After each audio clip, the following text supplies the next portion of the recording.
Salam alaikum wa rahmatullah. J'espère que vous allez tous bien.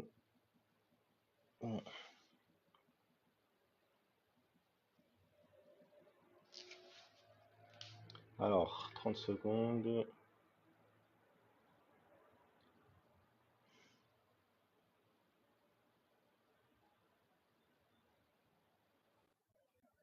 Salam alaikum.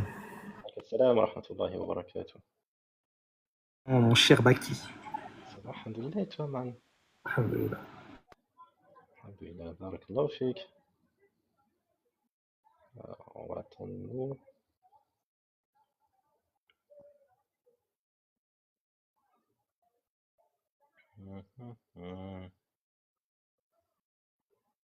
Alors, Inch'Allah, le live d'aujourd'hui, c'est comme tous les samedis.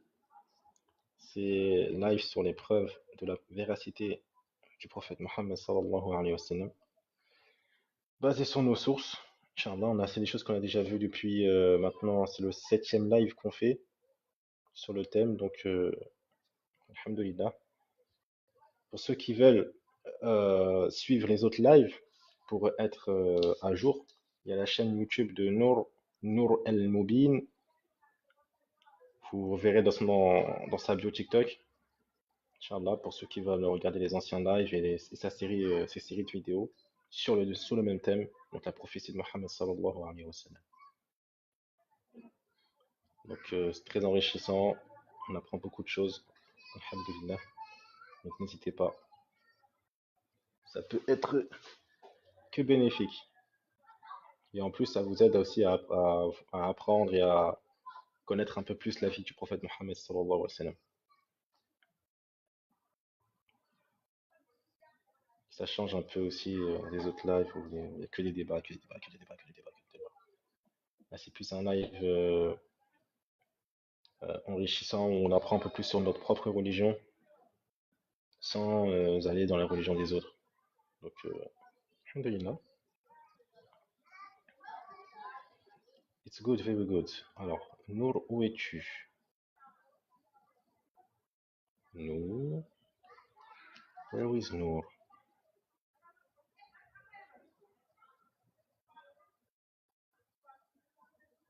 Ah, il est là. Bon, Léon, je vais devoir te laisser. En tout cas, barakallahu fik d'être monté. Monsieur Léon Zéan. Mon frère, vas-y. Salam alaikum. Alaykum assalam wa rahmatullah.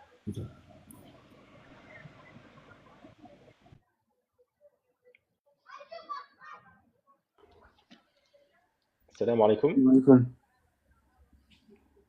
Alaykum assalam wa rahmatullah wa barakatuh. Ça va, Bakary? Ça va, alhamdoulilah, et toi? Alhamdulillah. Tu restes jusqu'à 18h? Ouais, 18h pile, ouais. Vas-y, Inch'Allah. Inch'Allah. On commence quand? Maintenant? Wa alaykoum salam, Léon Zer. On commence tout de suite? Ok, alhamdulillah, wa salatu wa salam ala rasulillah, wa ala alihi wa sahbihi, wa man ihtada bihudah.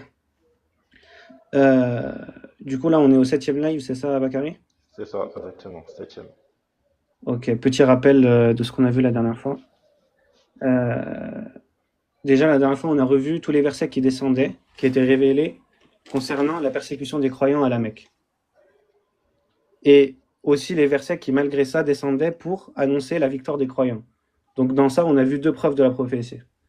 Déjà, une preuve de la sincérité du prophète, sallallahu alayhi wa sallam, qui patientait face aux persécutions.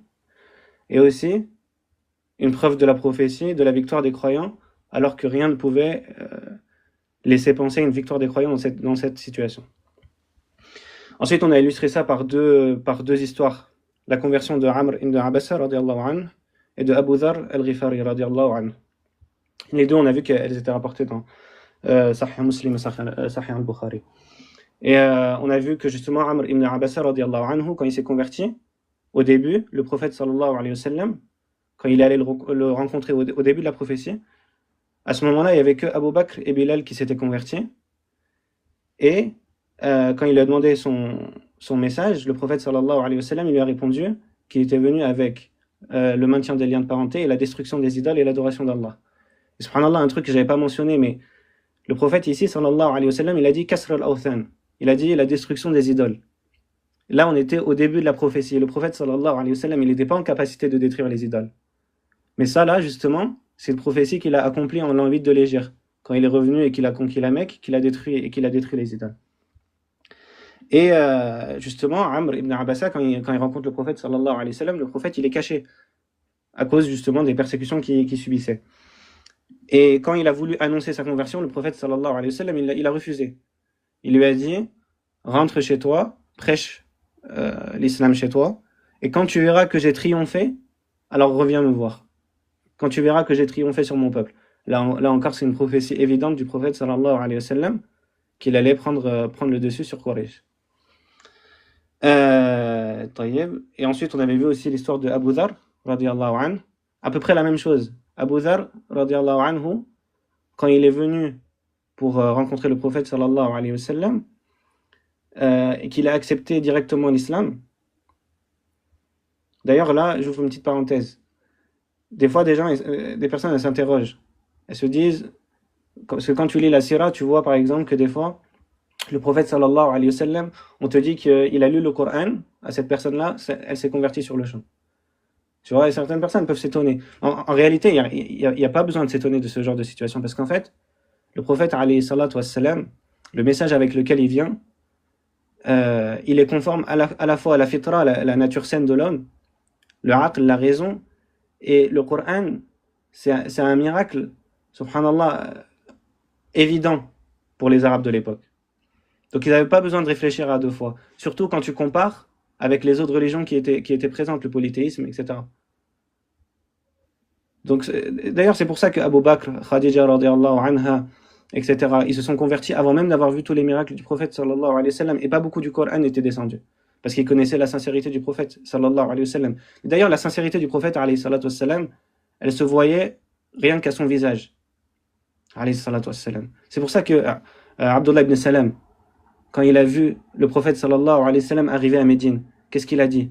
Il a dit, j'ai su que ce visage, c'est pas le visage d'un menteur. À peine je l'ai vu, c'est-à-dire il n'a même pas encore parlé. Donc le prophète alayhi salatu wa sallam, rien que tu le vois, t'as confiance. Que dire après quand tu entends son message, le Coran récité? Et c'est là, subhanallah, tu vois l'impact du Coran. Souvent, subhanallah, dans la sira, tu te rends compte que la cause de conversion de la plupart des gens, c'est l'écoute du Coran. Le prophète sallallahu alayhi wa sallam, il lit des versets du Coran, un chapitre du Coran, la personne ne se convertit sur le champ, subhanallah.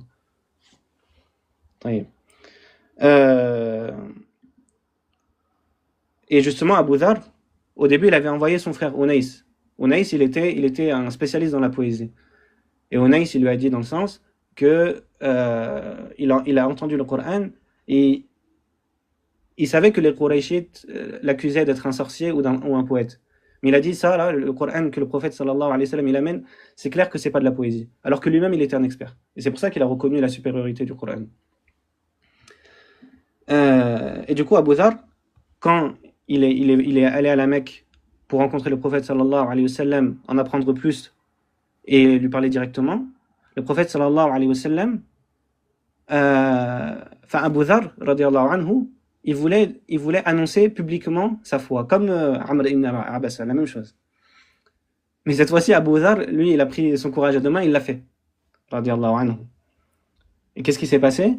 Il s'est fait justement frapper presque à mort, et justement c'est Al-Abbas, l'oncle du prophète sallallahu alayhi wa sallam, qui n'était pas encore croyant, qui est venu le défendre, parce que Abu Dhar, il était de la tribu de Rifar, et le fait de tuer cet homme, ça pourrait causer de gros problèmes, surtout pour les routes commerciales des Quraysh. Voilà, globalement, c'est ce qu'on a vu la dernière fois. Et du coup, après, on a commencé une nouvelle preuve. On a ouvert une nouvelle preuve de la prophétie. C'est la caractéristique de ceux qui suivaient le prophète sallallahu alayhi wa sallam à la Mecque. Et ça, c'est une preuve de la prophétie que même Héraclius, il a reconnu et il a cité quand il a parlé à Abu Sufyan. On l'avait mentionné ça, que Héraclius, parmi les questions qu'il a posées à Abu Sufyan, il lui a dit, qui le suit, le prophète sallallahu alayhi wa sallam? Est-ce que c'est les riches ou les pauvres? Est-ce que c'est les puissants ou les faibles? Et Abu Sufyan, il lui a dit, ce sont les faibles. Héraclius, ce qu'il dit plus tard, il dit, ce sont eux qui suivent les prophètes. C'est-à-dire ça, c'est c'est, comment dire, c'est l'habitude avec les prophètes. Généralement, ce sont les gens faibles, humbles, etc., qui les suivent. Et pourquoi c'est une preuve de la prophétie? Déjà, pourquoi ce sont généralement les gens faibles, les esclaves, etc., qui suivent les prophètes? Parce qu'ils sont plus disposés à accepter la vérité. Parce que déjà, ils n'ont pas cet orgueil qu'ont les élites, les riches, etc. Nour, Ouais, oui. est-ce que ça fait comme, par exemple, si on prend actuellement les textes qu'on a des anciens, donc des gens du livre, on voit même par exemple ceux qui ont suivi Jésus, bah, c'est même ceux qui sont faibles. C'est pour Exactement. ça que même les autorités de l'époque de Jésus, ils vont dire que Jésus il traîne avec de, les gens bas, quoi, les gens les pauvres, etc., etc. Exactement, c'est exactement ça. Et d'ailleurs, c'est pas étonnant qu'Héraclius il a cité ça, parce qu'Héraclius il était chrétien, lui, de C'est ça. base. Et c'est pour ça qu'il a capté que directement. Bah, bien sûr, tu vois. C'est ça qu'on Exactement. voit dans le Coran. Voilà, il te dit que ceux qui croient pas, ils ont dit est-ce que nous allons vous suivre comme vous ont suivi les faibles d'esprit, etc. Sauf là, Exactement, c'est ça. Et généralement, les gens qui sont des élites ou des dirigeants dans leur peuple, ils ont un certain orgueil, ils vont pas accepter de se soumettre à quelqu'un qui est inférieur dans le statut, dans la richesse, etc. Et c'est pour ça qu'ils ont dit dans Surat Al-Zukhruf, وَقَالُوا لَوْلَا نُزِّلَ هَذَا الْقُرْآنُ عَلَى رَجُلٍ مِّنَ الْقَرْيَتَيْنِ عَظِيمٍ. Pourquoi n'a-t-on pas fait descendre ce Coran sur un haut personnage de l'une des deux cités, c'est-à-dire la Mecque et Taïf? Là, ils se référaient à deux personnes qui étaient particulièrement riches et puissantes dans leur peuple, comme Al-Walid ibn al-Mughira. Et Allah, il répond justement, il dit Ahum yaqsimuna rahmata rabbik, dans le sens, est-ce que c'est eux qui distribuent la miséricorde de ton Seigneur? Et c'est pas justement Allah, il donne la prophétie à qui il veut, pas aux plus riches, pas aux plus puissants, etc., etc. Et ça, c'était quelque chose qu'ils avaient du mal à accepter, les Qurayshites.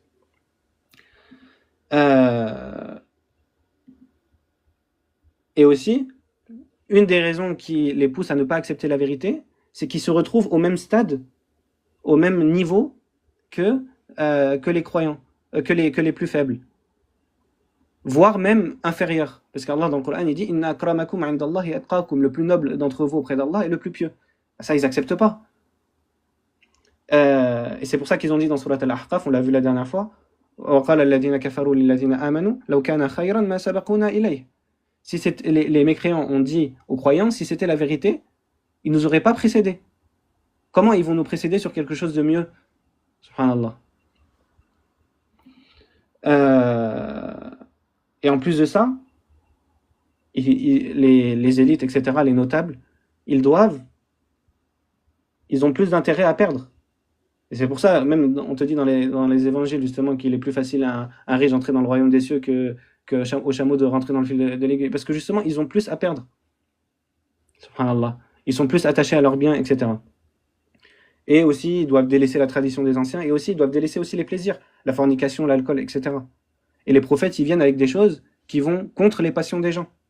C'est pour ça, même dans la Sira, à un moment, c'est dans la Sira de Ibn Hisham, il y a un homme d'une tribu qui s'est converti. Et il a dit au prophète, sallallahu alayhi wa sallam, je vais retourner à ma tribu et je vais leur prêcher l'islam. Et ils vont m'écouter parce qu'ils me connaissent. Quand il est revenu au prophète, sallallahu alayhi wa sallam, il a dit qu'il n'a pas réussi à les convertir. Pourquoi? Parce qu'il ne voulait pas délaisser la fornication, subhanallah. Ça, c'est des choses aussi qui amènent les élites, les notables, etc., à ne pas accepter la vérité et à être moins disposés à accepter la vérité que les plus faibles, que les plus pauvres, etc.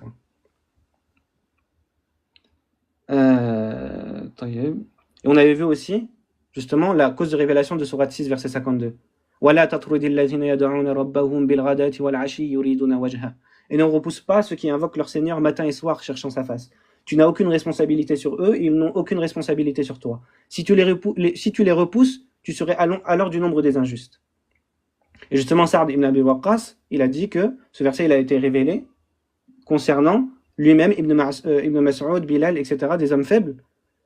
Et parce que les Qurayshites avaient dit, éloigne donc ces gens-là, qu'ils n'aient pas l'audace de s'asseoir avec nous et de nous adresser la parole. Et Allah, il révèle au prophète, sallallahu alayhi wa sallam, il dit, ne les éloigne pas, n'écoute pas les Qurayshites. Subhanallah. Et ça, pourquoi? Là, on a vu pourquoi, justement, les pauvres et les plus humbles, c'est ceux qui sont les plus disposés à accepter la vérité. Mais pourquoi Héraclius, il a dit, justement, que ce sont les plus faibles qui suivent les prophètes? Pourquoi c'est une preuve de la prophétie de Mohammed sallallahu alayhi wa sallam? Parce que le prophète sallallahu alayhi wa sallam, il n'a rien à tirer de mondain de ces gens-là. Ça, c'est important. Ça veut dire, un menteur, il chercherait plutôt à rallier à sa cause les élites, les riches, etc., etc. Mais des gens faibles, des gens persécutés, des gens, des esclaves, etc. Le prophète sallallahu alayhi wa sallam, il n'a rien à gagner d'eux. Un menteur, il n'aurait rien à gagner d'eux. Mais le prophète sallallahu alayhi wa sallam, les prophètes, qu'est-ce qu'ils ont à gagner de ces gens-là? Les prophètes, ils sont convaincus qu'ils auront une récompense auprès d'Allah de ramener les gens de l'égarement à la vérité. Peu importe leur statut, peu importe leur richesse. Et c'est là, subhanallah, où tu vois la véracité et la sincérité d'un prophète. On avait vu aussi l'exemple dans le Coran, parce que justement, on avait vu justement qu'il y a des versets qui descendent du Coran qui sont des miroirs, dans les histoires des prophètes, qui sont des miroirs de ce qui se passe à la Mecque. Et c'est pour ça que le peuple de Nuh, ils lui ont dit la même chose. Ils lui ont dit, croirons-nous en toi alors que ce sont les plus vils qui te suivent? Subhanallah. Et pareil dans Surat Hud, les notables de son peuple qui avaient mécru dirent alors, nous ne voyons en toi qu'un homme comme nous, et nous voyons que ce sont seulement les villes parmi nous qui te suivent. Les villes, c'est-à-dire les plus faibles, les plus pauvres, etc. Et nous ne voyons en vous aucune supériorité sur nous. Plutôt, nous pensons que vous êtes des menteurs. Subhanallah. Et Nuh, il répond exactement la même chose que le prophète, sallallahu alayhi wa sallam. Que je ne vais pas repousser les croyants. Un autre verset dans Surat Sad. وَقَالُوا مَا لَنَا لَا نَرَى رِجَالًا كُنَّا نَعُدُّهُمْ مِنَ الْأَشْرَارِ. Et ils dirent, c'est-à-dire, ce verset-là, il rapporte le discours des polythéistes en enfer. Et les polythéistes, quand ils rentrent en enfer, ils disent quoi? Ils disent, pourquoi nous ne voyons-nous pas des hommes que nous comptions parmi les vils, parmi les mauvais, parmi les rabaissés, les humiliés? Parce que justement, ce verset, il te dit que justement, les mécréants, quand ils entreront en enfer, ils vont dire, mais comment ça se fait? On ne voit pas Bilal, on ne voit pas Khabbab, on ne voit pas ces gens-là qu'on considérait comme des gens insignifiants, subhanallah. Normalement, c'est eux qui devraient être en enfer, pas nous. Tu vois, subhanallah. Et beaucoup de versets qui descendent sur ce sujet. Attends, je reviens 2 secondes.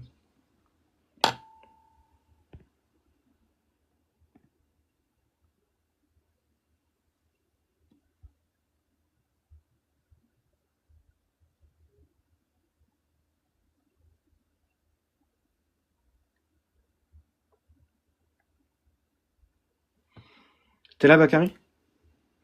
Je suis toujours là, je t'écoute. Taïeb. Donc, ça, on a vu ça avec l'histoire de Noé. Mais en réalité, de Nuh alayhi salam. Mais en réalité, ça, tu le retrouves dans les histoires de tous les prophètes, quasiment. À chaque fois, tu trouves que c'est Allah, il blâme al-mala'ou. Al-mala'ou, c'est qui? C'est les notables, c'est les élites, etc. Et il donne la victoire sur les mustada'afin, les opprimés, les faibles, etc. Et il blâme al-mutrifoun. Al-mutrifoun, c'est ceux qui vivent dans l'aisance, dans le luxe, etc., etc. On va voir des versets qui en parlent. L'un des meilleurs exemples, c'est l'histoire de Moussa alayhi salam. Pourquoi justement l'histoire de Moussa alayhi salam, elle revient énormément de fois dans le Coran? Et pourquoi vous allez voir que les histoires des prophètes, c'est vraiment des miroirs de ce qui se passe à l'époque du prophète sallallahu alayhi wa sallam. Parce que tu vois que quand le prophète alayhi salatu wa sallam, il est à la Mecque, l'histoire de Moussa alayhi salam, Allah il raconte l'histoire de Moussa alayhi salam avec Pharaon. Parce que Pharaon, c'est le miroir des Qurayshites. Et Moussa alayhi salam, c'est le miroir du prophète alayhi salatu wa sallam. Alors que quand, après l'émigration à Médine, Allah il raconte l'histoire de Moussa alayhi salam avec les enfants d'Israël. Parce que là, le prophète sallallahu alayhi wa sallam, il a un état. Et les croyants, Allah il commande aux croyants de ne pas adopter le même comportement que les enfants d'Israël avec Moussa alayhi salam. Et subhanallah, il y a vraiment une symétrie dans l'histoire de Moussa alayhi salam et de Muhammad sallallahu alayhi wa sallam. Moussa alayhi salam, il était persécuté au début, il est parti d'Égypte, il est revenu en vainqueur, subhanallah. Et le prophète sallallahu alayhi wa sallam, c'est exactement la même chose. Il a été persécuté à la Mecque, il est parti à Médine, il est revenu en vainqueur, alayhi salatu wassalam. Et lui aussi, il a dû subir justement les persécutions de son peuple, etc. Et justement, dans l'histoire de Pharaon, tu trouves que Pharaon, il persécutait les enfants d'Israël, il les opprimait, etc. Et, subhanallah, tous ces versets-là, la plupart de ces versets-là, même quasiment tous ces versets-là, ils sont révélés à la Mecque. Parce que tout ça, c'est un message pour les croyants. C'est-à-dire, vous avez vu Moussa alayhi salam et les enfants d'Israël, etc. Ils sont persécutés comme vous. Mais Allah, comme il a accordé la victoire à Moussa alayhi salam, il va accorder la même victoire à Muhammad sallallahu alayhi wa sallam.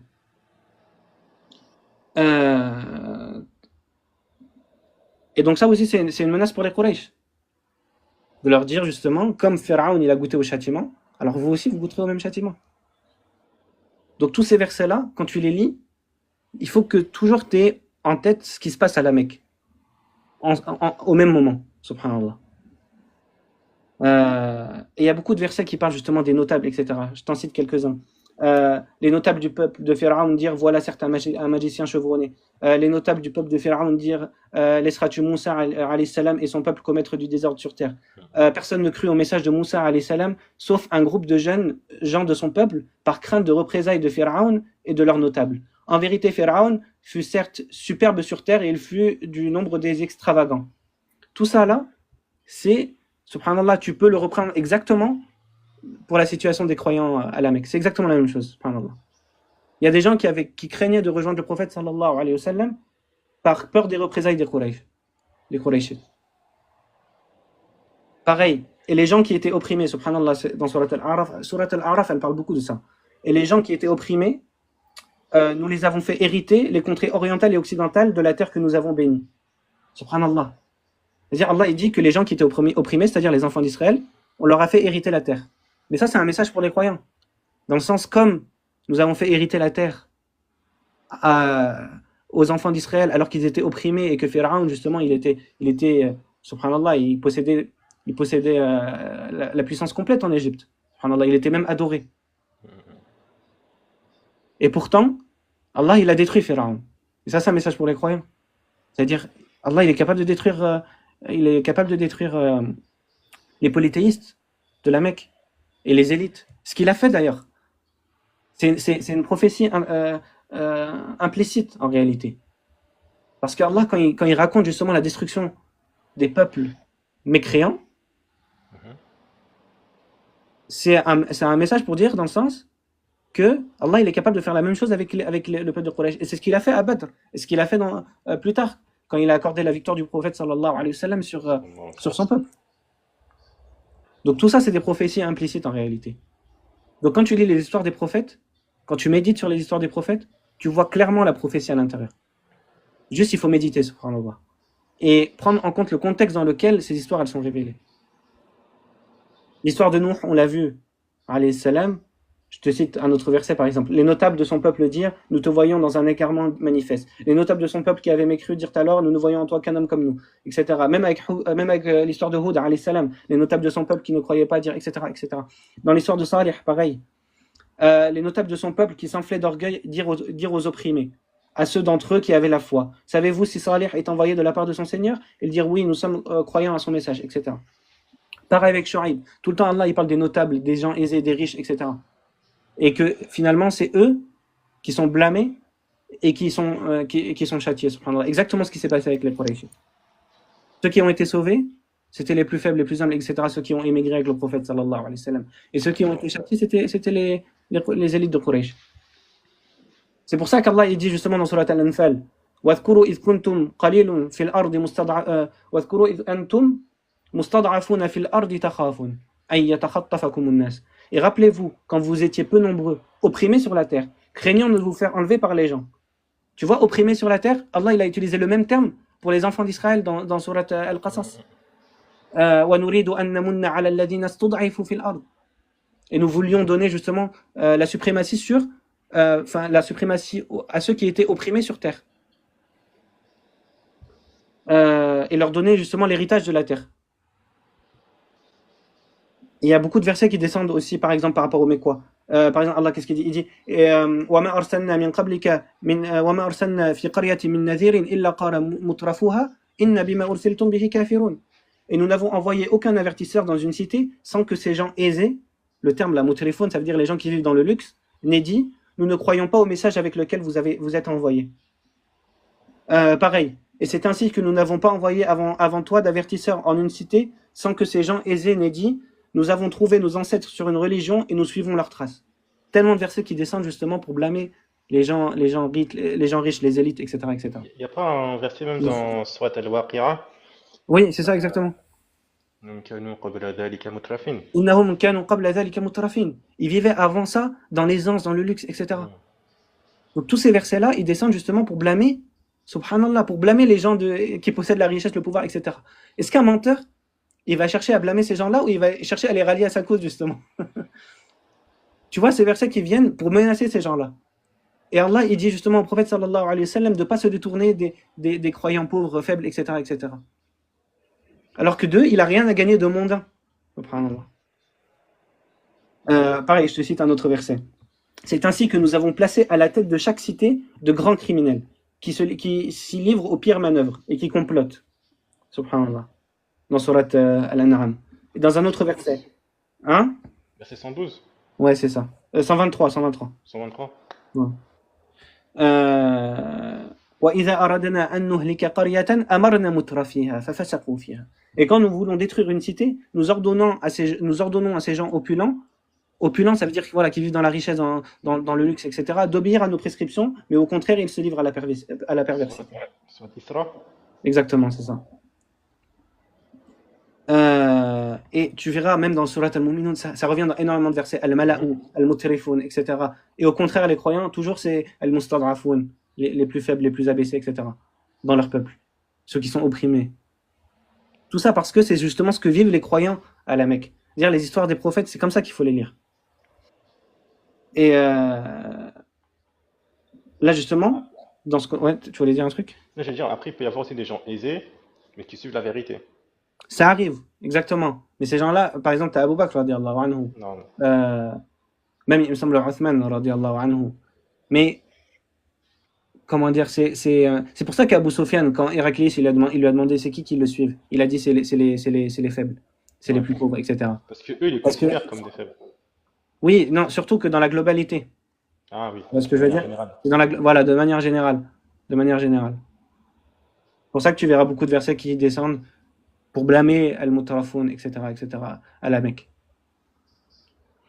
Et là, justement, dans ce contexte, tu as Surat Abasa. C'est un des meilleurs exemples qui parle de ça. C'est quoi l'histoire de Surat Abasa? Si tu veux, tu peux en parler, Bakary, si tu connais un petit peu. Non, c'est juste que, en fait, je crois, si je me trompe pas, c'est un aveugle qui voulait écouter ce que le prophète Sallam il disait. Et le prophète Sallam, lui, il s'est détourné de cette personne-là parce que le prophète Sallam, il voulait que ce soit les hauts placés qui écoutent ce qu'il dit, ce qu'il a à dire. Et Allah Azza wa Jalla, il a révélé des versets par rapport à ça, justement. En fait, le prophète sallallahu alayhi wa sallam, il essayait de convaincre les Quraysh. Il s'entretenait avec eux. Il essayait justement de leur faire accepter la foi. Abdullah ibn Ummi Maktoum, quand il est venu voir le prophète sallallahu alayhi wa sallam, il était aveugle. Subhanallah. Et il voulait que justement lui poser une question, voilà, en apprendre sur la révélation, si tu veux. Et le prophète sallallahu alayhi wa sallam, quand il l'a vu, Abasa, il s'est renfrogné. Il a froncé des sourcils, alayhi salatu wassalam. Et il a détourné son visage de cet homme-là. Et subhanallah, Abdullah ibn Ubi Maktoum, radiyallahu anhu, il n'a pas vu le prophète sallallahu alayhi wa sallam froncer les sourcils. Mais Allah, il l'a vu. Subhanahu wa ta'ala. Et justement, il y a des versets qui sont descendus. Je lis rapidement les versets. Il s'est renfrogné et il s'est détourné. Donc là, Allah, il parle du prophète sallallahu alayhi wa sallam. Parce que l'aveugle est venu à lui. C'est-à-dire Abdullah ibn Ummi Maktoum. Qui te dit, peut-être cherche-t-il à se purifier ou à se rappeler de sorte que le rappel lui profite. Là, il parle toujours de Abdullah ibn Ummi Maktoum. Quant à celui qui se complaît dans sa suffisance, pour sa richesse, donc là, il parle des Qurayshites, tu vas avec empressement à sa rencontre. Là, il parle au prophète sallallahu alayhi wa sallam. Il dit justement, les gens qui sont complets dans leur suffisance, dans leur richesse, tu vas avec empressement à leur rencontre, pour leur prêcher, justement. Or, que t'importe qu'ils ne se purifient pas. Subhanallah. Ces gens-là, ils ne veulent pas la vérité de base. Peu t'importe qu'ils se purifient ou pas. Quant à celui qui vient à toi avec empressement, tout en ayant la crainte, c'est-à-dire la crainte d'Allah, tu ne t'en soucies pas. Là, il parle au prophète, sallallahu alayhi wa sallam, il te dit, tu t'es pas soucié de Abdullah ibn Ummi Maktoum. Ensuite, Allah, il lui dit, n'agis plus ainsi. Kalla innaha tadhkira.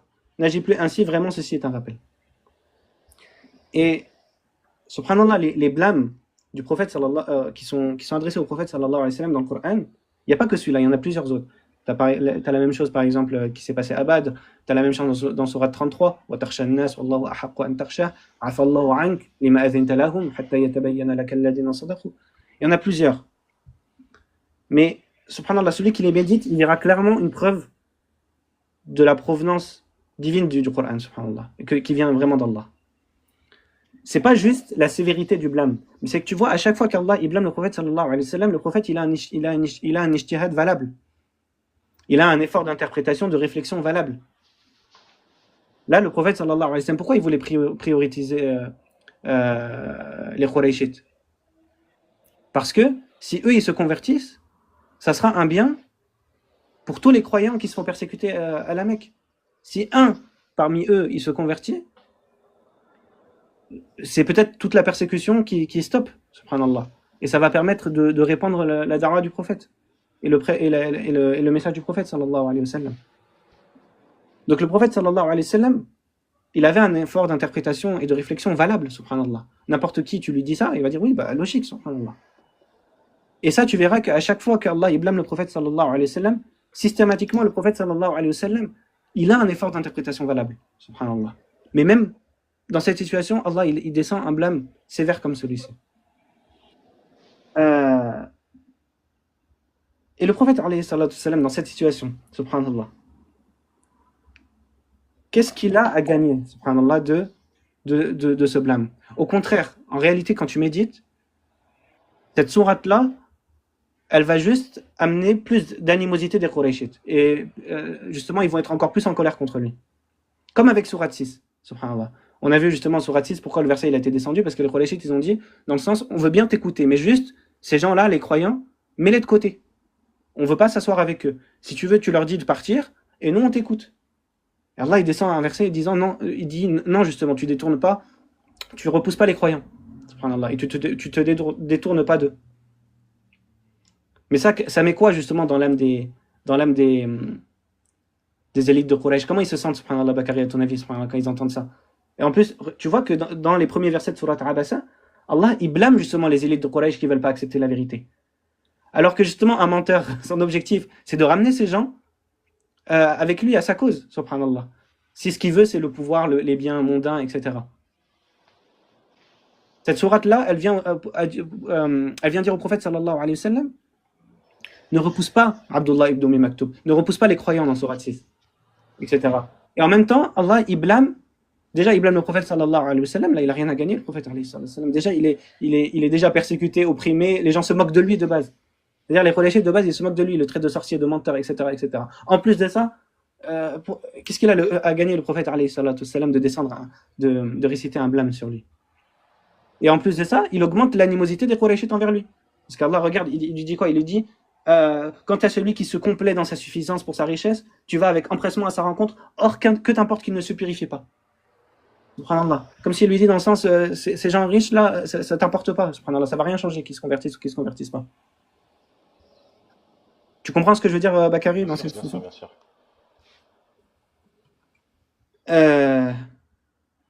Donc, subhanallah, celui qui médite sur ça, il verra que ces versets-là, ils peuvent pas venir d'un menteur. Ces versets-là, les premiers versets que j'ai récités de Surat Abasa, quand tu médites sur le contexte dans lequel ces versets sont révélés, de la manière dont Allah il parle au prophète, alayhi salatu wassalam, dont il parle des élites de Quraysh, dont il parle des pauvres croyants, en aveugle, subhanallah. D'ailleurs, subhanallah, mais juste ça. C'est-à-dire, Abdullah ibn Maktoum, il n'a même pas vu le prophète, sallallahu alayhi wa sallam, se détourner ou froncer les sourcils. C'est-à-dire, le prophète, sallallahu alayhi wa sallam, il aurait pu ne rien dire et khalas. C'est bon. Et pourtant, Allah, il a descendu ces versets. Et Abdullah ibn Maktoum, du coup, il a su que le prophète, sallallahu alayhi wa sallam, il a froncé les sourcils. Et tous les croyants ont su. Subhanallah. Ajib.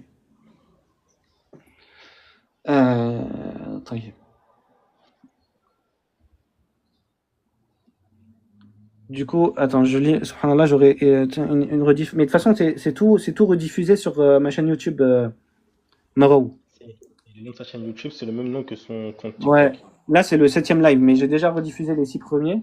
Et là, je vais le mettre ce soir, Inch'Allah, ou demain, ça dépend quand j'aurai le live.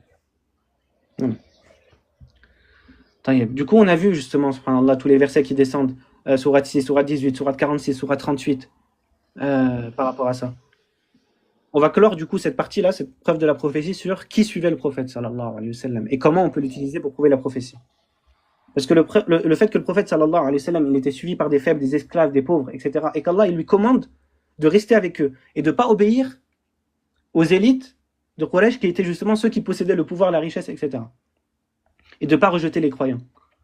Alors qu'un menteur, il n'aurait rien à gagner de ces gens-là. C'est-à-dire, à la limite, ils le suivent, mais... Et après ils se font juste persécuter et opprimer par les Qurayshites. Mais un vrai prophète, son objectif, c'est quoi? C'est de sortir les gens de l'égarement, du kufr, à la foi. Et il espère la récompense d'Allah. Il n'espère pas la récompense mondaine. Pour ça, plusieurs fois, Allah il dit au prophète, sallallahu alayhi wa sallam, de dire beaucoup de versets. Qul la as'alukum alayhi ajra. Dit, je ne vous demande aucune récompense. Je ne vous demande pas de salaire pour ça, pour le prêche que je vous fais. In ajriya illa ala alladhi fatarani. Ma récompense, elle est qu'auprès de celui qui m'a créé. Elle est qu'auprès du Seigneur des mondes. In ajriya illa ala rabbil alamin. Et c'est pour ça que le prophète il a dit sallallahu alayhi wa sallam à Ali, il lui a dit, je jure par Allah, qu'Allah guide à travers toi un seul homme est meilleur pour toi que de posséder des chamelles rousses. Les chamelles rousses, parce qu'à l'époque c'était quelque chose, même à notre époque encore, c'est des choses qui valaient beaucoup d'argent pour les Arabes. C'était les meilleurs biens qu'ils possédaient. Le fait de guider un seul homme, qu'il soit riche, qu'il soit, peu importe son statut, pour un prophète, c'est énorme. C'est l'objectif de sa mission. Donc un prophète, il ne va jamais délaisser quelqu'un de plus faible ou de plus pauvre, etc., etc. Parce que pour lui, c'est la même chose. Mais un menteur, il ne ferait pas ça. Un menteur, il chercherait juste à ramener les puissants à sa cause. Parce que, subhanallah, le menteur, il voudrait juste, son objectif, ramener les élites de Quraysh avec lui, dire ce qu'ils ont envie d'entendre. Comme ça, ils le mettent comme leur dirigeant. Et khalas, c'est bon, il a tout ce qu'il veut après. Alayhi salatu wassalam. Et le prophète sallallahu alayhi wa sallam, il était véridique. On passe à une nouvelle... il est 37, vas-y, on aura le temps. On passe à une nouvelle preuve de la prophétie. Là, on a fini avec celle-là. On passe avec le fait que le prophète sallallahu alayhi wa sallam, à la Mecque, il a accepté aucune concession. C'est-à-dire que les Qurayshites, au début, ils ont rejeté en bloc le prophète sallallahu alayhi wa sallam.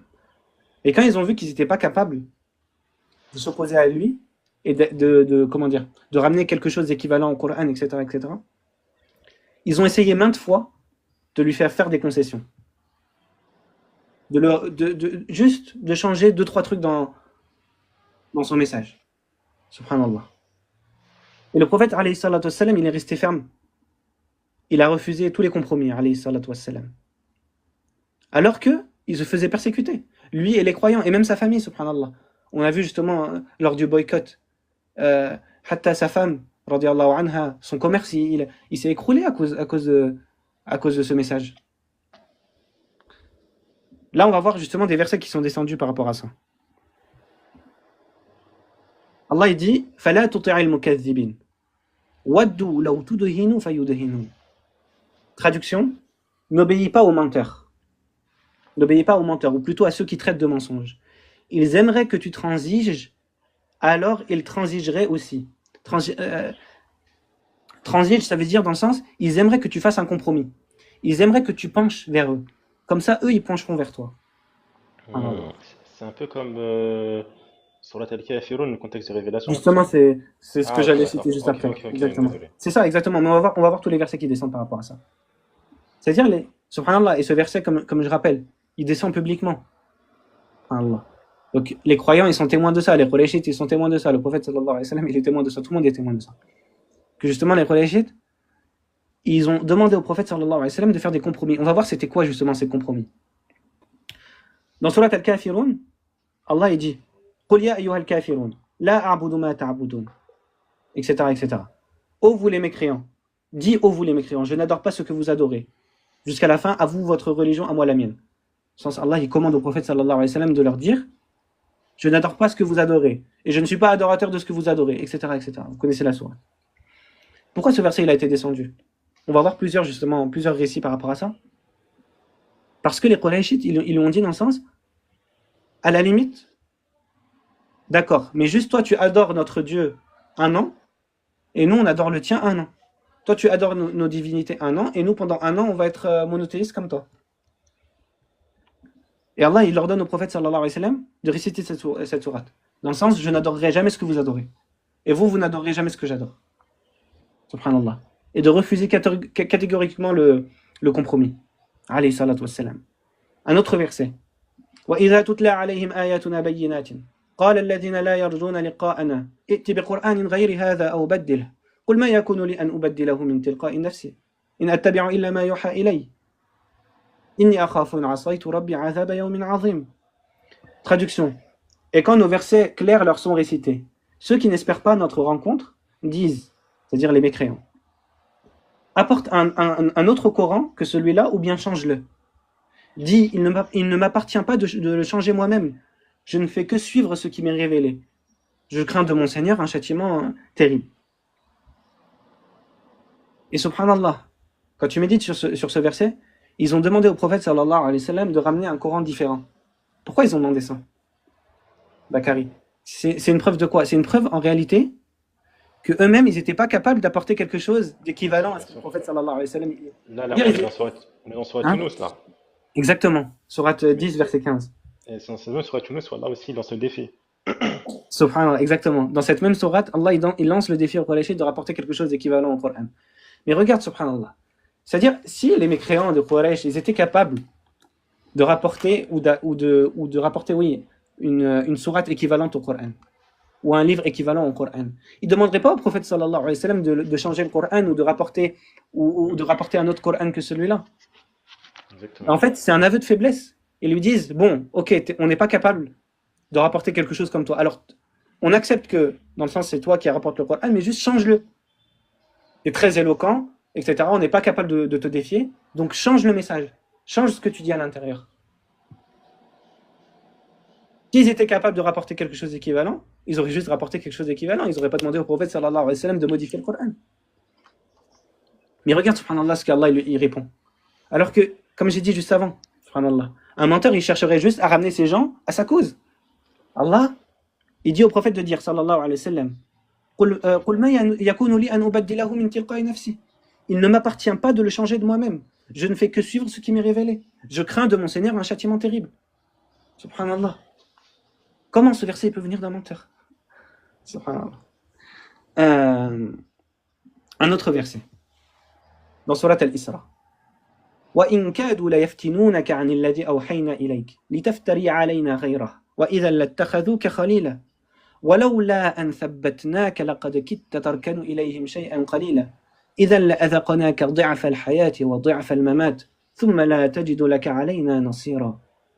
Traduction. Ils ont failli te détourner de ce que nous t'avions révélé, dans l'espoir qu'à la place de ceci, tu inventes quelque chose d'autre et tu l'imputes à nous. C'est-à-dire tu dises que ça vient d'Allah. Et alors, ils t'auraient pris pour un ami intime. Et si nous ne t'avions pas raffermi, tu aurais bien failli t'incliner quelque peu vers eux. Alors, nous t'aurions certes fait goûter le double supplice de la vie, c'est-à-dire de la vie d'ici-bas, et le double supplice de la mort. Et ensuite, tu n'aurais pas trouvé de secoureur contre nous. Allah, il dit quoi au prophète sallallahu alayhi wa sallam? Il te dit, ils ont failli te détourner, dans le sens, ils ont failli te faire céder, de pencher un tout petit peu vers eux. Subhanallah. Et si tu l'avais fait, ils auraient été tellement heureux, ils t'auraient pris comme un ami intime. Subhanallah. Mais quoi, ils attendaient que ça. Une petite concession, ils auraient été heureux, les Quraysh. Ils voulaient juste, subhanallah, c'est bon, enlève ces versets sur l'unicité d'Allah, enlève les versets sur la fornication, enlève les versets sur... Subhanallah. Même, non, ils étaient prêts à adorer Allah unique un an, et toi par contre tu adores nos divinités un an. On peut trouver un compromis, subhanallah. Et Allah il dit justement, si tu t'étais incliné vers eux, on t'aurait fait goûter le double châtiment dans la vie et dans la mort, subhanallah, et le supplice de la mort. Et ensuite tu n'aurais pas trouvé de secoureur contre nous. Al-Isra aussi, c'est une sourate mécoise. Subhanallah. Comment ces versets ils peuvent venir d'un menteur? Subhanallah. Qu'est-ce que le prophète sallallahu alayhi wa sallam il a gagné de ça? Au contraire. Allah il menace le prophète sallallahu alayhi wa sallam. Il lui dit si tu t'inclines vers eux, je te ferai goûter le châtiment doublement dans cette vie et le supplice de la mort. Ne t'incline pas vers eux, même un tout petit peu. C'est vraiment le plus fin des compromis. Il y a beaucoup d'autres versets qui descendent. Beaucoup de versets qui descendent sur le prophète sallallahu alayhi wa sallam pour lui dire n'obéis pas à tel, n'obéis pas à tel, n'obéis pas à tel. Alors qu'il est justement persécuté à la Mecque. N'oubliez pas tout ce qu'on a vu avant. N'oubliez pas tout ce qu'on a vu avant. Tout ça, ça s'emboîte, subhanallah. Toutes les preuves de la prophétie, elles s'emboîtent. Subhanallah. La persécution des croyants, la persécution du prophète sallallahu alayhi wa sallam, l'émigration en Abyssinie, l'émigration à Médine, ce qui s'est passé justement avec Abu Jahl, Abu Lahab, etc. Vous ne devez pas oublier tout ça. Tout ça, ça participe justement au miracle de la prophétie. Dans Surat Al-Alaq, qu'est-ce qu'Allah dit? Il dit as-tu vu celui qui interdit à un serviteur d'Allah, c'est-à-dire Muhammad sallallahu alayhi wa sallam, de célébrer la salat? Vois-tu s'il est sur la bonne voie ou s'il ordonne la piété? Vois-tu s'il dément et tourne le dos? Ne sait-il pas que Allah vraiment le voit? Mais non, s'il ne cesse pas, nous le saisirons certes par le toupet d'un menteur, d'un pécheur. Là, il parle de Abu Jahl. Qu'il appelle donc son assemblée, nous appellerons les gardiens de l'enfer. Ne lui obéis pas, mais prosterne-toi et rapproche-toi. C'est quoi le contexte on a déjà vu ça, subhanallah. On a déjà vu le contexte de révélation de ça. Abu Jahl, quand il a vu le prophète sallallahu alayhi wa sallam se prosterner devant la Kaaba, il voulait justement lui écraser la tête, subhanallah, alayhi salatu wassalam, et l'atteindre physiquement. Et justement, quand il est arrivé, justement, il s'est passé un miracle, parce qu'Abu Jahl, il a reculé et tout, il a dit qu'il a vu justement un feu, subhanallah. Et le prophète sallallahu alayhi wa sallam a dit que s'il s'était approché, l'ange, il l'aurait détruit. Mais qu'est-ce qui est important ici? Allah, justement, il parle d'Abu Jahl.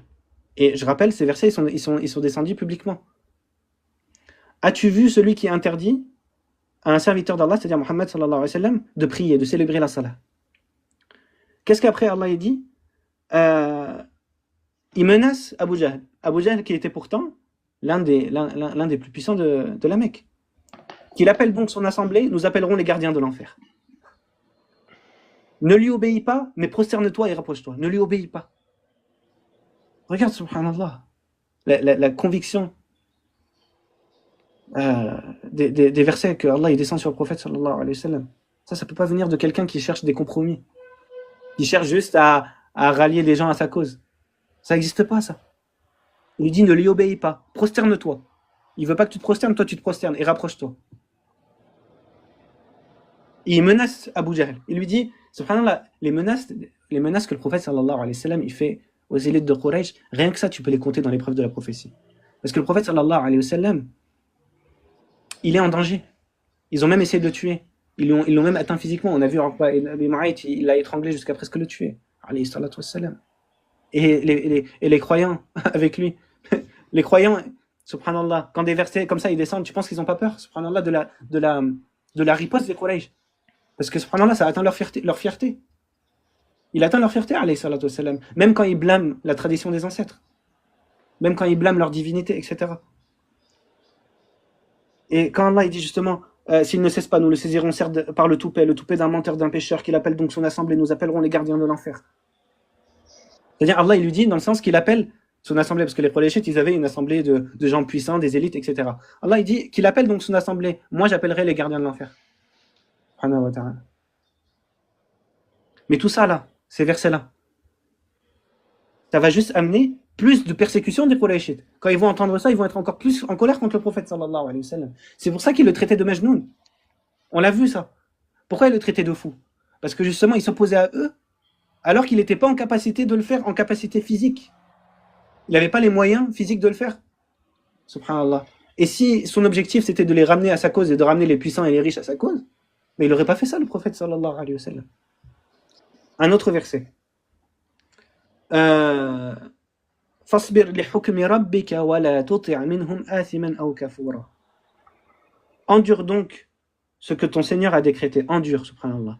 et n'obéis ni aux pécheurs parmi eux, ni aux grands mécréants. Ça aussi, c'est une sourate mécoise. Allah lui dit endure et n'obéis pas. Quoi? Sur Insan. Oui, sourate Al-Insan, exactement. Et même dans sourate Al-Kahf, parce qu'on avait vu le début du verset, mais là, je vais aussi parler de la fin du verset. Fais preuve de patience en restant avec ceux qui invoquent leur Seigneur matin et soir désirant sa face. Rappelle-toi ce qu'on a vu justement quand les Qurayshites, ils ont dit au prophète sallallahu alayhi wa sallam, écarte-les de nous. On ne veut pas ces pauvres, on ne veut pas ces faibles, ces esclaves, etc. Et que tes yeux ne se détachent point d'eux. Allah il dit au prophète sallallahu alayhi wa sallam, tes yeux ne doivent pas se détacher de ces gens pauvres, etc., faibles, etc., parce qu'ils sont croyants.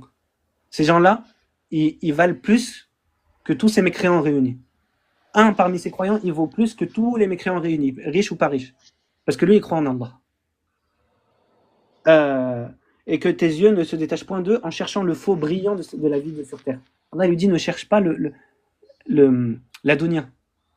Turidu zinat al-hayat ad-dunya. Tu veux le brillant, c'est-à-dire la parure de cette vie. Pourquoi? Parce que justement, la parure de cette vie, c'est qui la possède à ce moment-là? C'est les élites de Quraysh, c'est les riches, c'est les puissants, etc. Allah il te dit, non, ne détourne pas tes yeux de ces faibles, etc. En voulant chercher justement la parure de cette vie d'ici-bas. Et n'obéis pas à celui dont nous avons rendu le cœur inattentif à notre rappel, qui poursuit sa passion et dont le comportement est outrancier. Encore une fois, Allah il dit, et n'obéis pas à celui dont nous avons rendu le cœur inattentif, c'est-à-dire voilà tous les mécréants, etc. de la Mecque, ceux qui refusent ton message.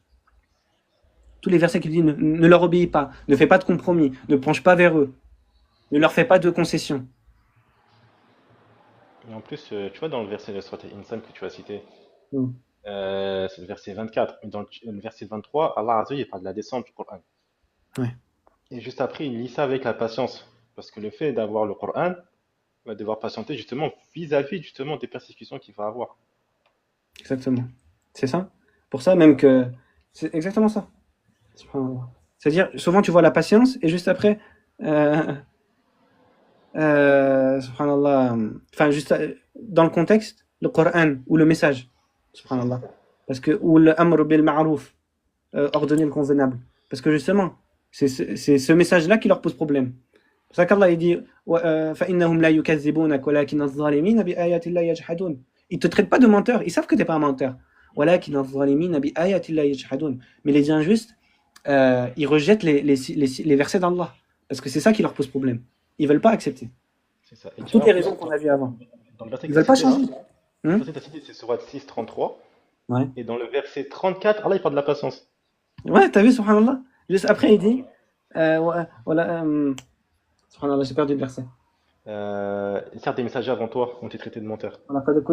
ولقد كذبت رسل من قبلك فصبروا على ما كذبوا وأوذوا حتى أتاهم نصرنا. Encore une fois, subhanallah, ce verset, il est magnifique, mais on pourrait même le compter parmi les preuves de la prophétie. Parce qu'Allah, il dit justement au prophète, sallallahu alayhi wa sallam, de rester patient, malgré leur persécution. Et que Allah, il a accordé son secours, que d'autres messagers ont été persécutés avant eux, mais Allah leur a accordé son secours. Et ça encore, c'est une promesse implicite qu'Allah, il va secourir le prophète, sallallahu alayhi wa sallam, à la Mecque. Tu vois ce que je veux dire? Bien sûr. Tous ces versets-là, subhanallah, il ne faut pas passer à côté.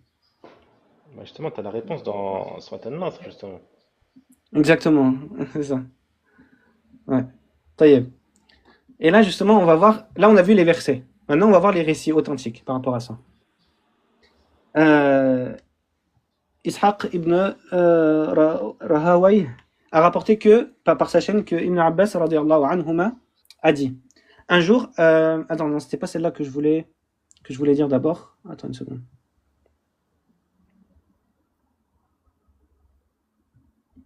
Ouais, c'est celui-là. Rapporté par Ibn Abbas radiyallahu anhuma. Les Qurayshites promirent au messager d'Allah sallallahu alayhi wa sallam de lui donner tellement de richesses qu'il deviendrait l'homme le plus riche de la Mecque et de le marier autant de femmes qu'il désirait. Ils dirent: ô Muhammad, ceci est de notre part, à condition que tu cesses d'insulter nos divinités et de les critiquer. Mais si tu refuses cela, alors il ne nous reste qu'une dernière proposition dans laquelle il y aurait un bénéfice mutuel pour toi et pour nous. Le prophète sallallahu alayhi wa sallam, il a dit: c'est quoi cette proposition?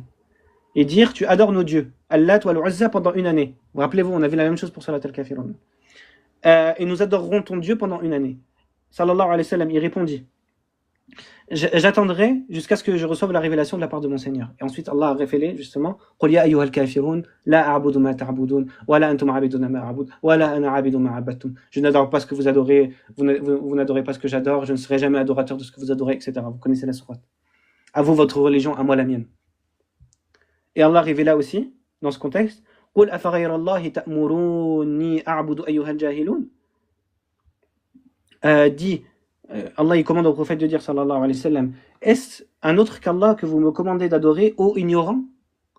Et il t'a été révélé ainsi qu'à ceux qui t'a précédé, si tu donnes des associés à Allah, ton œuvre sera certes vaine, et tu seras certes du nombre des perdants. Alors donc, adore donc Allah seul, et sois parmi les reconnaissants. Subhanallah. Regarde la réponse du verset: Ayyuhal jahilun, ô vous les ignorants. Ça c'est les mots de quelqu'un qui cherche à rallier les puissants à sa cause. Bakary? Non, Est-ce mais que je tu es suis là? d'accord, bien sûr. Oui, je suis là, t'inquiète pas, je t'écoute. Donc tu vois que là, qu'est-ce qu'il nous dit Ibn Abbas radiyallahu anhuma? C'est a été authentifié par Al-Albani.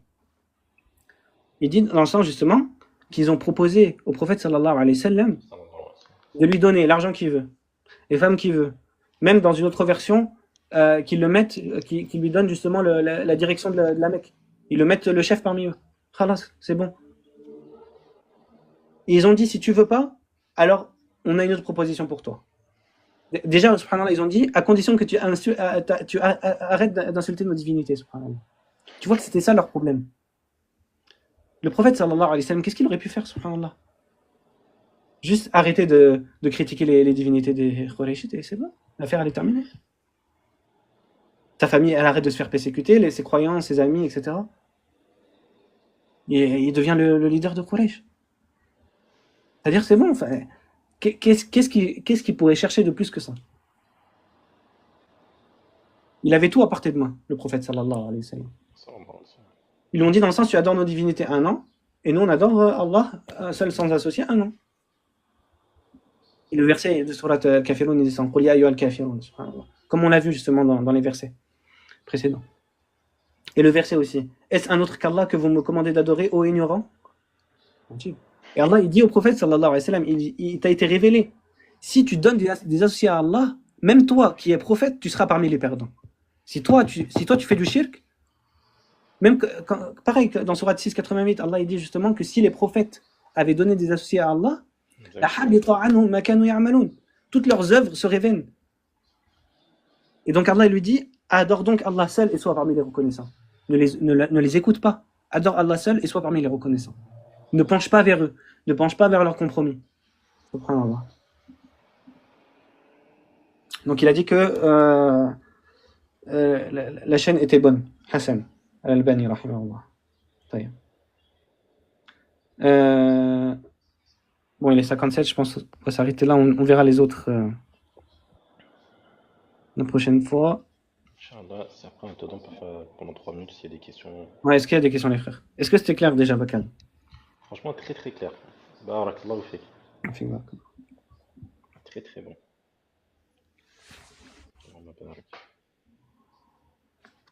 S'il y a des questions sur le thème.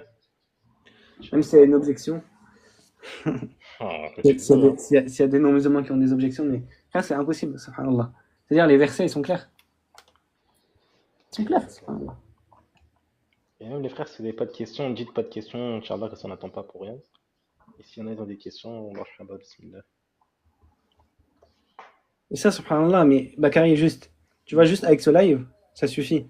Mais tu prends en plus de ce qu'on a vu dans les lives précédents. C'est-à-dire le fait que le prophète il était illettré, sallallahu alayhi wa sallam, les miracles qu'il a fait à la Mecque, etc., son bon comportement qui était connu avant, etc., et d'autres les preuves qu'on a ramenées par rapport à ça. Tu mets tout à côté.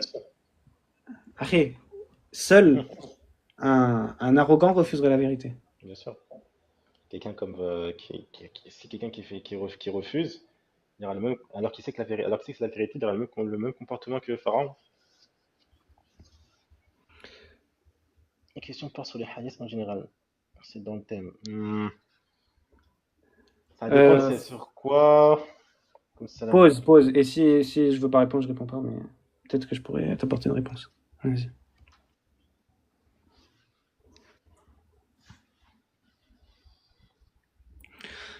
Alhamdulillah. Ah, d'ailleurs, Nour, Oui, dans Surat Hud, le dernier verset, oui. quand là, il te dit adore-le donc et place ta confiance en lui. Hmm. Adore-le donc par rapport à à ce qui a été cité juste avant, donc les Hmm. connaisseurs de l'invisible, etc. Hmm. Et quand il te dit et place ta confiance en lui, Hmm. c'est par rapport à tes actes d'adoration, donc adore-le donc, Hmm. ou c'est par rapport au fait tu l'adores et après tu places ta confiance en lui dans tes Non, affaires de manière subhanallah. générale. C'est par rapport justement à l'adoration, parce que regarde la même chose dans Surat Az-Zumar. Allah Hmm. il dit فَلِلَّهِ فَاعْبُدْ فَلِلَّهِ فَاعْبُدْ وَكُن مِنَ الشَّاكِرِينَ. Balillah, pardon. Balillah fa'abud wa kum mina shakirin. Hmm. Parce que regarde, le fait que le prophète sallallahu alayhi wa sallam adore Allah, c'est ça qui va lui causer du tort de la Bien part sûr. des mécréants. Allah lui dit adore-le et place ta confiance en lui. Adore-le et t'inquiète pas, il va te protéger. Subhanallah. Et même, wa tawakkal alayhi, il y a aussi la subsistance. Ah, bien sûr, bien sûr. Parce que le prophète sallallahu alayhi wa sallam, Ouais, c'est là. yani, quand il était avec sa femme, ses 4 filles, subhanallah, sallallahu alayhi wa sallam, C'est vrai. il était, comment dire, il avait une situation stable, alhamdoulilah, tout allait bien. Hmm. Il avait un commerce et tout, on a vu ça déjà Bien sûr. précédemment. À cause du message du Coran, etc., le commerce de sa femme et son propre commerce, ils se sont écroulés, ils ont été boycottés, subhanallah, à tel point qu'il y a eu la famine, justement, le boycott des années 7 aux années 10 après la révélation. Justement, c'est pour ça qu'Allah lui dit adore Allah et place ta confiance en lui. Place ta confiance en lui pour sa protection et place ta confiance en lui pour la subsistance qu'il va t'accorder. T'inquiète pas. Même si eux, là, ces gens-là, en apparence, ils sont riches. En apparence, ils ont la subsistance. En apparence, ils ont tout ce qu'ils veulent. Subhanallah. Et en apparence, ils t'empêchent justement de... en apparence, subhanallah, t'es plus faible qu'eux. Mais t'inquiète pas, je vais t'accorder ta subsistance. Et c'est ce qu'Allah a fait, subhanallah. Allah, il a accordé la victoire au prophète, sallallahu alayhi wa sallam. Il a conquis la Mecque, après il a conquis, subhanallah, ses compagnons, ils ont conquis Rome et la Perse, subhanallah. Bien sûr. Ils ont ouvert tous les trésors, ils ont conquis tous les trésors de ces deux grands empires. Subhanallah. C'est un peu comme dans Iyyaka na'budu wa iyyaka nasta'in. Donc l'adoration avec C'est la ça? demande Hein? d'assistance. Oui, c'est ça. Parce que dans les adorations, tu as besoin d'assistance d'Allah Azza wa Jal. Ouais, c'est ça, subhanallah. Et aussi, par l'adoration, tu auras l'aide d'Allah. Tu Hmm. vois? Ouais. Déjà, il y a ça, c'est-à-dire on a besoin d'Allah pour l'adorer, mais aussi en l'adorant, c'est à ce moment-là où tu demandes à Allah, justement, et c'est par ton adoration qu'Allah il va t'accorder ta subsistance, c'est par ton adoration qu'Allah il va t'accorder la réussite, etc., etc. Ici-bas et dans l'au-delà. Et c'est une cause de patience. Ista'inu bis-sabri was-salah. Exactement. Salam. Barakallahu fik. Subhanallah, j'avais encore beaucoup de trucs à dire. Mais bon, c'est pas Ouais, grave, je dirai la semaine prochaine. Inch'Allah. Et la question du frère, c'est ma question porte sur comment vérifier avec certitude Ouais, l'authenticité d'un hadith. ok, Taïeb, en fait, ta question, elle est très pertinente. On avait prévu avec Bakary de faire toute une série sur la préservation du Coran, de la Sunna, justement montrer la certitude absolue qu'on peut avoir dans la science du hadith et dans la préservation du Coran. Mais je compte la faire après la série justement sur les preuves de la prophétie. Inch'Allah. Et pour pas mélanger les deux, tu vois. Mais globalement, tu vois que moi, à chaque fois, je te cite des versets du Coran. Parce que justement, le Coran, comme il était récité publiquement, etc., comme on l'a vu plusieurs fois, que justement, personne ne pouvait nier ce qui était récité dans ces versets. Et après, je te mets les histoires authentiques qui ont été rapportées dans le Bukhari, dans Muslim, etc., qui ont été authentifiées par les savants. Mais si tu veux l'étape supérieure de savoir comment authentifier un hadith, comment authentifier nos sources, etc., attends, Inch'Allah. Patiente. Patiente qu'on termine cette série. Et Inch'Allah, tu auras la réponse à toutes tes questions sur le hadith. Inch'Allah. Karegi. Par contre, On clore parce que, enfin, c'est de la salade là. on clôt. Ok. سبحانك اللهم ربنا وبحمدك أشهد أن لا إله إلا أنت أستغفرك وأتوب إليك. الله سبحانه وتعالى أعلى وأعلم وبالله التوفيق. السلام عليكم ورحمة الله وبركاته. Qu'est-ce que c'est là,